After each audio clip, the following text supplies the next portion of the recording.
Hello! Welcome and thank you for joining me tonight.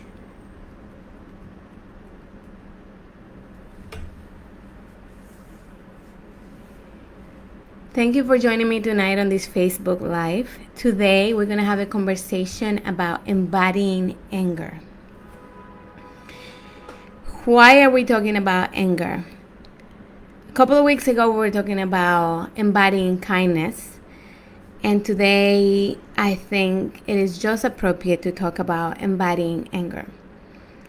We're talking about embodying anger because today is, just to give you some context, June 18th, 2020. We are on month number 4 of the COVID-19 quarantine period. So many of us, especially in cities like New York City, have been staying at home for 4 months. We are also on week number 3 of the uprising of people fighting for racial equality. At the end of May, a gentleman called George Floyd was killed when he was being imprisoned, and it was completely unnecessary. It was an absolute murder.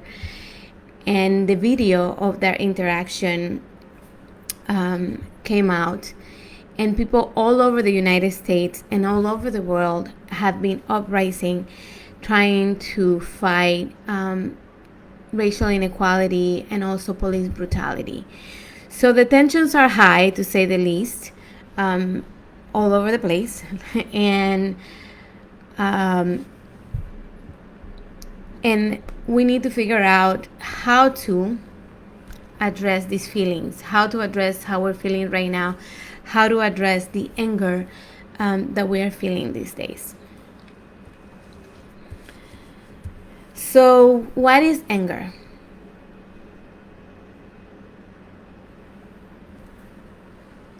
And I'm hoping I can get some participation. What is anger? Let me give you a second for people to come in and join the live.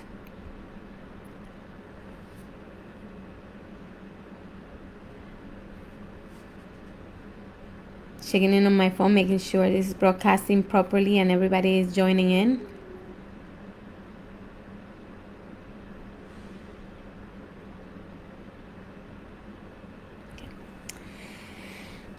Anger is a feeling of discomfort. Anger is a feeling of uneasiness. Anger is when we feel frustrated about something that's happening in our lives.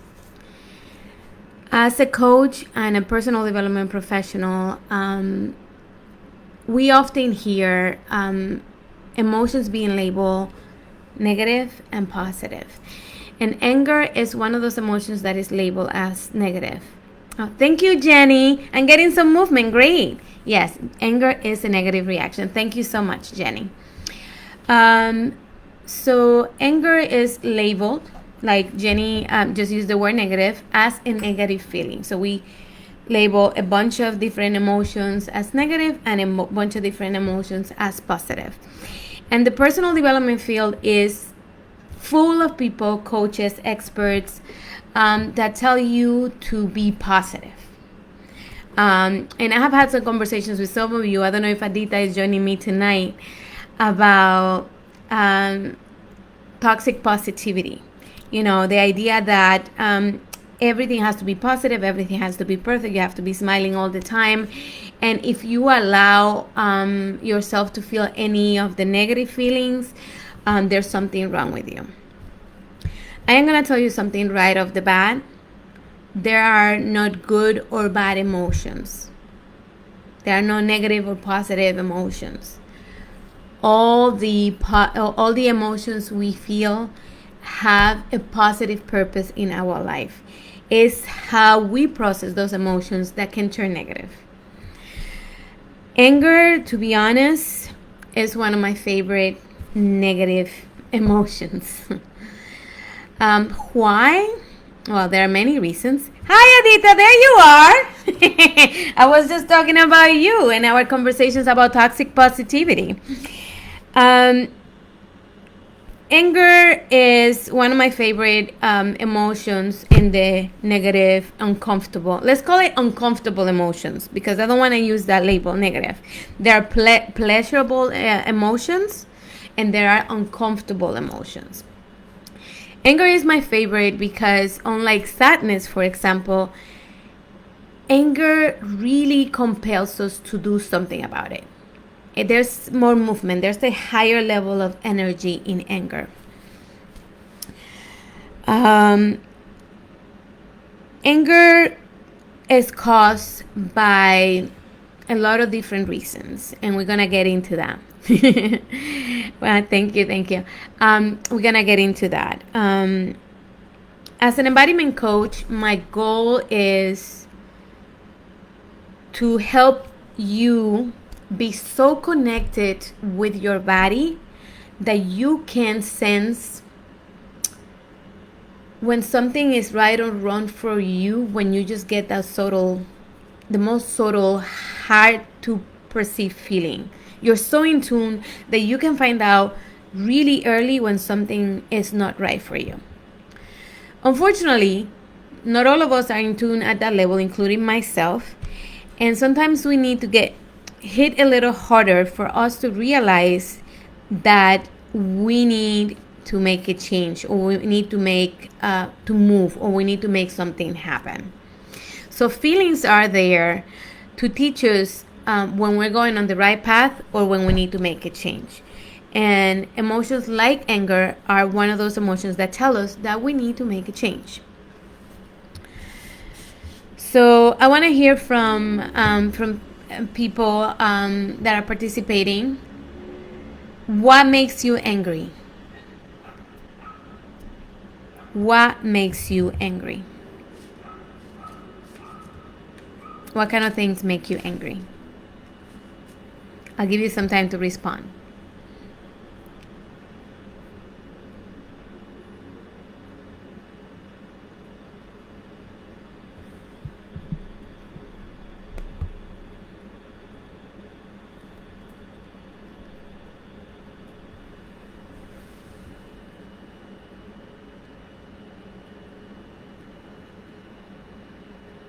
What makes you angry?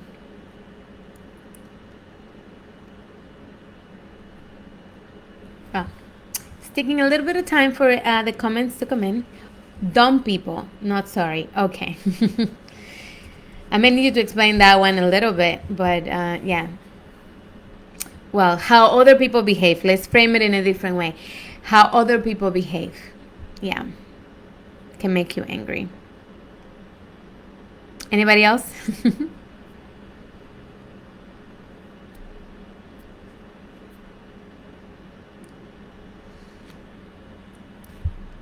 Well, at its most basic level, the things that make us angry are when something gets in the way of our goal. For example, when you're driving, you're going to the beach, you're ready to have a great day, and there's traffic, or you're running late for work and the train breaks down. Oh, Maisa. Hi, Maisa. Great. Unfairness. If I see people treating it unfairly, I get angry. Definitely. So I was mentioning when something gets on the way of achieving a goal, getting somewhere, doing something, that makes us angry. As Maisa said, when we feel that something unfair is happening, when injustice is taking place, that makes us angry. And when we feel disrespected, mistreated, that connects more maybe to what Adita is saying about dumb people. When we feel disrespected, that also makes us angry. And sometimes we get angry not because of something that's happening in the present moment, but we get angry because a memory of disrespect gets triggered by an interaction with someone. An insecurity, a fear gets triggered by an interaction with somebody. Those are some of the main reasons why we get angry. Anybody else wants to add something else?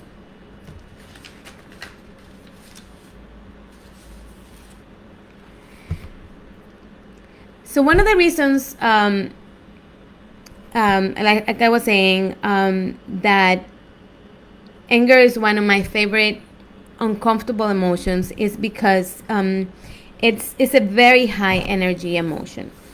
Anger creates a very strong feeling of discomfort in many of us.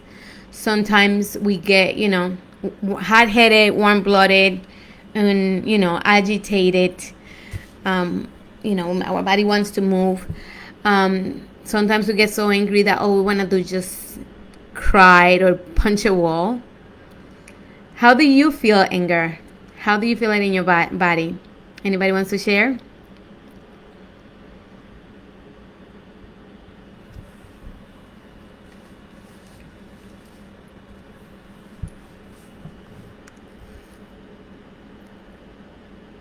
You want to yell? You want to scream?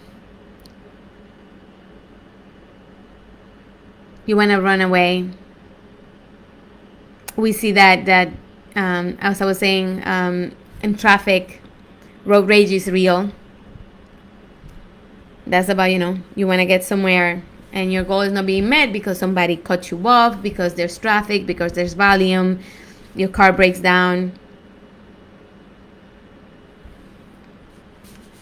So the characteristics of anger are, like I said, it creates a feeling of discomfort in us.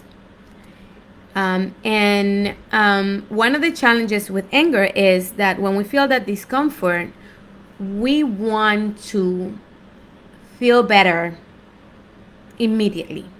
So of all the uncomfortable feelings, I think anger is the one that makes us want to act the fastest. So if we want to have a conversation about using anger constructively, one of the tricks to use and channel anger constructively is not to fall into the trap of acting or reacting immediately. Unfortunately, even though anger can be a very powerful emotion, when we are in the middle of it, we don't have our best judgment. If you participated in our conversation a couple of weeks ago about kindness, I was talking about communication and kindness in communication. When we are angry, we process information differently. So if you're angry and you are on a phone call or reading an email from someone and you feel a certain way about that person, you will not be able to understand the meaning of that written communication, and you will not be able to react appropriately. So the most important thing when we feel angry, if we want to really channel this emotion constructively, is to allow time for us to digest that anger. Digest that feeling, really process what's going on. So there are different ways for us to digest anger. One way could be just walking away from the situation that is making us angry. Another way could be finding a way to move. I personally, I'm all about movement. I actually felt a little frustrated today, and it was like a lower level anger because I actually felt a little sad. And I was able to process it by doing, and Jenny saw my post about it earlier, by doing some cardio kickboxing, and imagining, punching that person. And by the end of the cardio kickboxing, I did 45 minutes of cardio kickboxing. I had moved out of my anger, sadness. It was like a mix of both. And I actually have found a constructive way to address the situation with that person. If I had reacted at the moment where I had the uncomfortable emotions, I wouldn't have been able to think constructively. So the movement really allowed me to process it and come up with the right response to that situation. Another way to process anger is just to simply allow time to pass, to sleep on it. Journaling can be very useful in processing the anger and identifying which action we need to engage in. I think that anger is always attached to action, even if the action sometimes is to do nothing. I want to hear from the group. Tell me, how do you process anger? How do you digest anger? And I'll take the opportunity to drink a little water.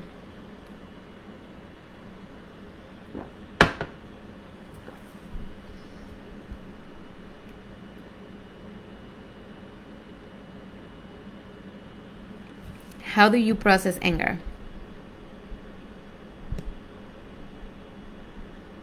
Ooh, there were a bunch of comments from you that I had not seen. I'm sorry.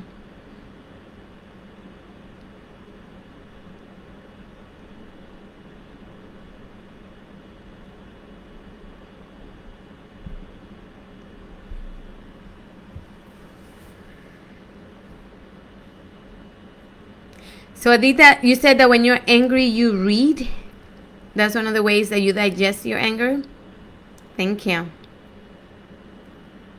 Reading, watching TV, that's how you process it. Okay, great. So, yes. So anger is an uncomfortable emotion that wants us to act immediately, but we can fall in that trap. It is important that we take the time to process how we feel. Hi, Louise. That we process how we feel before we react to what made us angry. So we talked about the different things that make us angry. Like we said, sometimes is something obstructs a goal. Let's use work as an example. You have a deadline and there is a deliverable that has to be accomplished by somebody else. And and because of that person, you could be late on, finishing that project. If that person delays you and you are late and you don't meet your deadline, you get very angry, you get very frustrated, you may not react kindly to that person. What is the lesson? What is the lesson to learn in an example like that? When somebody obstructs a goal or gets on the way, what can we do to change the situation in the future? Well, whether it is at work or at home with your roommate, your spouses, when there is somebody else that can influence or interfere with your ability of obtaining a goal, after it happens the first time, because we never anticipated before the first time, after it happens the first time, the best thing we can do, for example, in a situation like that, is to be specific, set expectations, and set boundaries. So if you have a colleague that may not be good with timelines, the most important thing is to let them know how important it is that they complete their portion of the work by a specific time.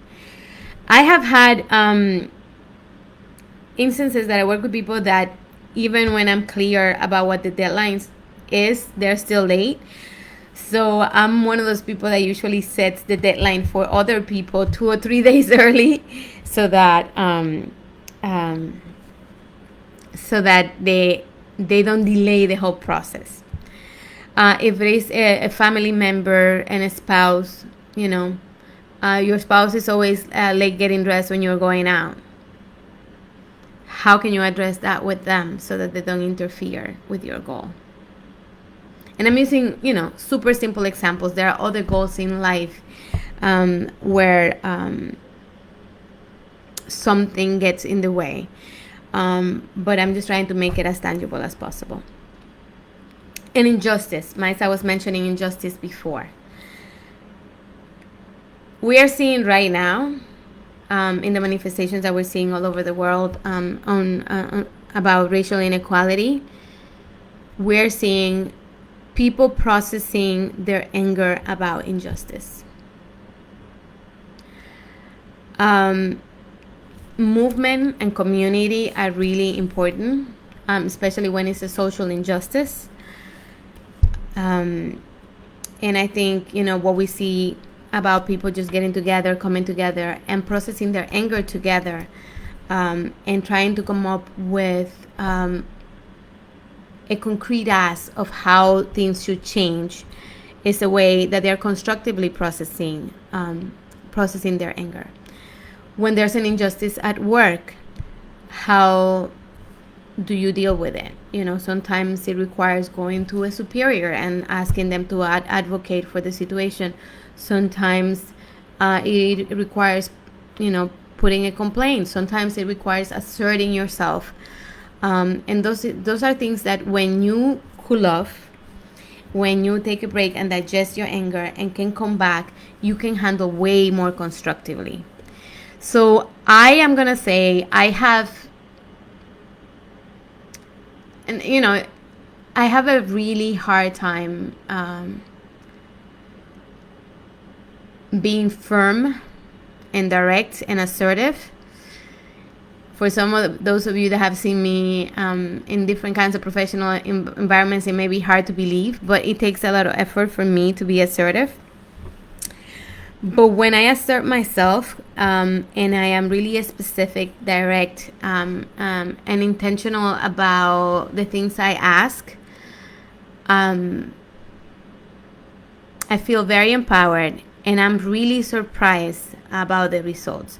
Sometimes we get angry and frustrated about things that are unfair, inappropriate, or disrespectful, and we feel so overtaken by the things that happen that we don't know how to react, or we are afraid to react. And it is amazing, it is surprising how empowering it can be when we do react constructively and we get to generate change in our environments. And at a personal level, with my husband, for example, he is a very strong, very assertive, very direct person. He's very sure of himself. And in intimate relationships, I'm very much a people pleaser, and I have a very hard time asserting myself in intimate relationships. I mean, in my romantic relationship, in friendships, in my relationships with family members. And I have been learning how to own my yes and my no, and I have been learning how to ask for what I want. And I have been amazed how beautifully receptive he has been when I ask for what I want in a clear way. When I'm shaky, he can feel it, but when I'm assertive, he respects it. I find that when I am able to own what I'm saying and own the boundaries that I set, I get a lot more love and respect in return. Okay, so injustice and unfairness. When we're talking about a social issue, again, like Adita said, reading, learning, figuring out the most constructive ways to create change. Understanding what are the things that influence that thing that is impacting you, like we're talking about racial issues. Understanding systemic racism. What are the things that you can do to contribute to make a change? You may not completely undo systemic racism, but something as simple as the language that you use can be better. Something as like a lot of my friends are now trying to educate their children more about Black history and racial inequality. Participating in marches if that's something you want to do. Writing to your local politicians and telling them to implement laws that can help create change.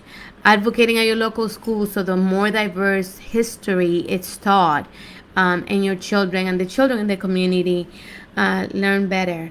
Not laughing at racist jokes and remarks. Those are a lot of different things that you can do in that, in that specific issue, to create change. For example, talking about constructive anger,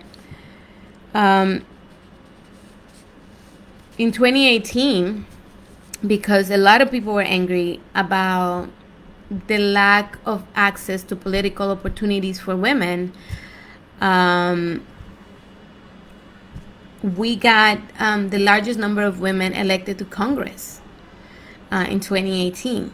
So that was anger because of injustice used in a very, very, very constructive way. And then there's this the trickiest type of anger, the anger that is caused by past pain, trauma, and insecurities being triggered. That anger requires action, but action that is internal change. For me, I am someone that, because of many things in my life, I grew up, my parents divorced multiple times. There was some instability there. My mom was very young when she had me. I'm the oldest of four. So I grew up feeling very invisible. And, and when I'm in any situation where I feel unheard or invisible, that those past emotions from my childhood get really triggered, and I can react in a very negative way, and it can really be damaging for my relationships with others, but also for my relationship with myself. So one of the things, that I have learned is to question when I react to something, to question what I'm really feeling, and having a really honest conversation with myself. And going back to embodiment, one of the things that I do when I'm trying to find out why I'm being triggered, why my insecurities are coming up, is I like putting my hand in my belly, because that's where my wisdom resides.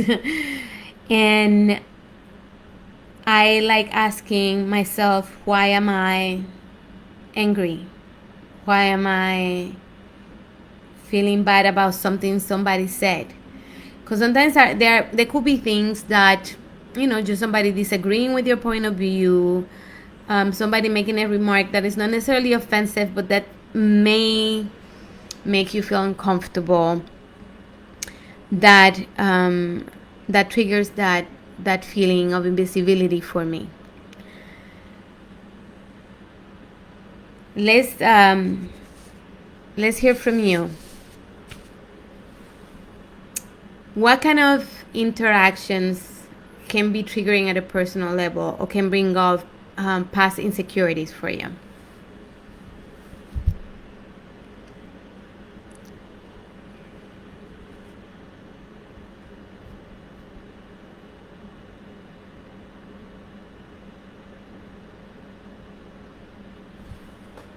And I just want to make sure that I'm getting your messages, because I was missing them before.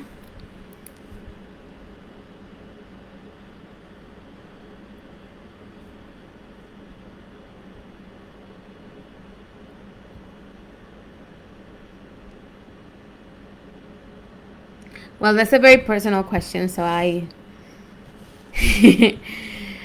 yeah. So we need to be very cautious when we are processing our anger, digesting our angers. We need to identify what's causing it. Is it something obstructing a goal? Is it something being unfair? Or is it something that is just making us feel inadequate? Is something that is making us feel small, feel invisible? And negative or uncomfortable feelings and positive feelings are there as our internal GPS, as the way that we can learn if we're going in the right path or if we need to make a change. Anger is basically a very strong, when you have the GPS, a very strong and loud way to recalculate. When you go, you make a turn or something, and it starts saying recalculating. That's definitely what anger means. It means that you need to make a change.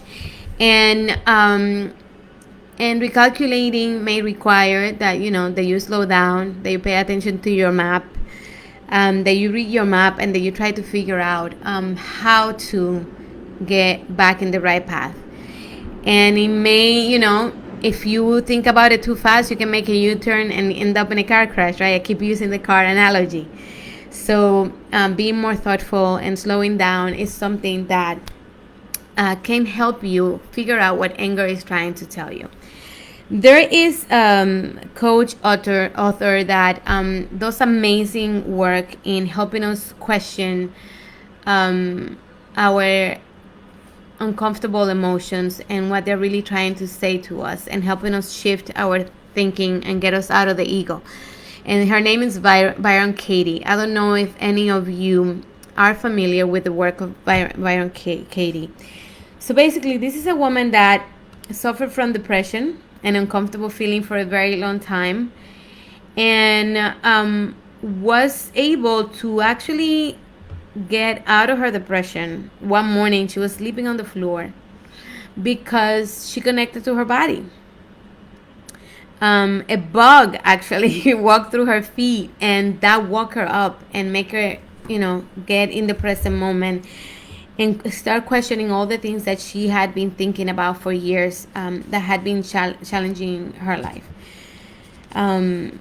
She was suffering from very serious depression, and that's why I tell you that anger is my favorite of the uncomfortable feelings, because sadness and depression make you a little immobile, but anger makes you want to move and create change right away. The work of Byron Katie, you can Google it. It's easy to find. She takes you through a series of 4 questions to make you deconstruct whatever belief system that is keeping you in a negative space. So I highly recommend it as a way to process anything that you're feeling that may be caused by an internal trigger. She can also help you with the external stuff. Therapy, if you are in a funk, in a pattern of anger for a long period of time, therapy can be really useful. And movement too. Dance has proven to be very healing, especially in moving old emotions from past trauma. That can be very helpful too. So that's about embodying anger. Welcome it. Our emotions are there for a reason. They have the ability to show us when we are in the right track or when we need to make a change. They for us, a lot of the people participating, and I am a woman. For women, anger is one of those forbidden emotions. A lot of us sometimes have a very hard time expressing it and hold it in. And when it can come out as illness, it can come out as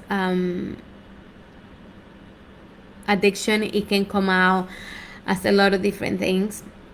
So feeling our feelings is actually a very positive thing. But learning how to get the lesson from what that feeling is trying to teach us is the most important part.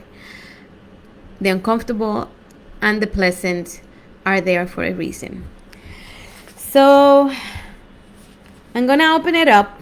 If you have any questions about anger, embodying anger, about how, if you have any comments about how you're processing anger for yourself right now in these very challenging times, please share. And I keep using the opportunity to drink water.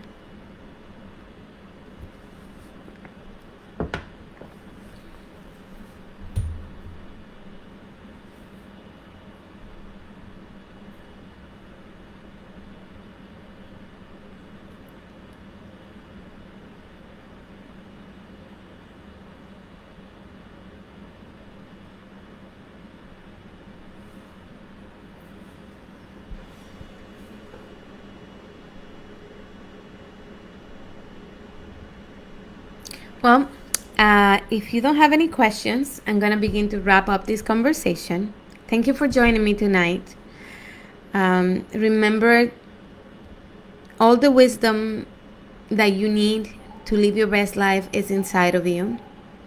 Your body is a catalyst to your intuition and your highest self. Take time to slow down and to get to know yourself. Take time to listen to your inner guidance. Refine your relationship with your body so that you can learn how to catch the right action at the subtle moment.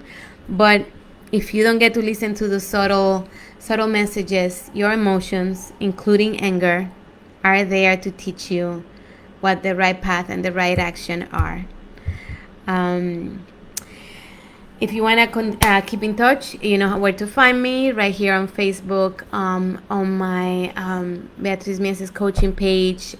You also can find me on my website, beatrizmieses.com.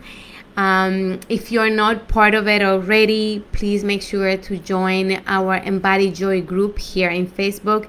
It's a group for women to talk about how to develop a stronger and intimate relationship with our bodies and access our wisdom through the body. Next week is the beginning of summer. So I have been doing these lives almost weekly for the past a couple of months.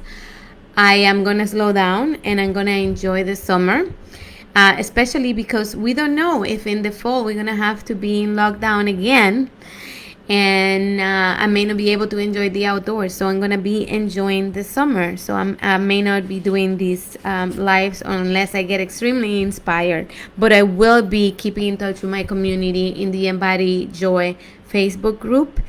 And I will be working on creating content for the fall. I am going to be working on a coaching group. It's going to be all virtual because that's the world we live in now. So be on the lookout for that. Thank you all for joining me.